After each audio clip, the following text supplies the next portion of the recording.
তেলই পড়ছে, ভিজা হবে কেন? তেলই লাগছে, ওটা তেলই হাইড্রোলিক হাইড্রোলিক অয়েল লাগছে।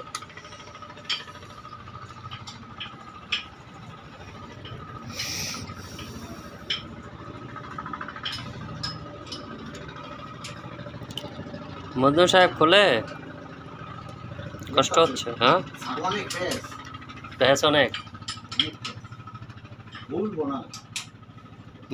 লং বোল্ট এলেন কি বলতো, ওটা এসএস এর বল না?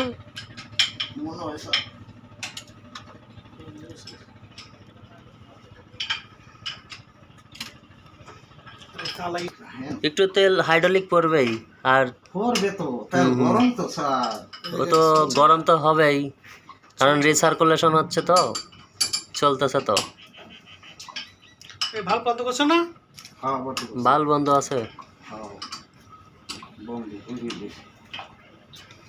পড়বে। তারপরে লাইনে যে তেল আছে না হাইড্রোলিক, তার 10-12-20 লিটার ইয়ে হয়ে যাবে। পাম্পে যে তেল আছে এই তেলগুলো খালি হয়ে যাবে। আপনার এই ট্যাঙ্কিতে প্রায় 1800 লিটার তেল, না 1200 না 1400 লিটার। 7 drum 1400 litre.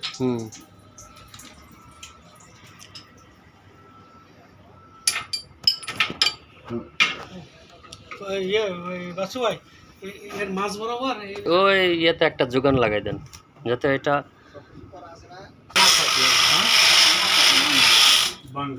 বাংলা লাগবে না কি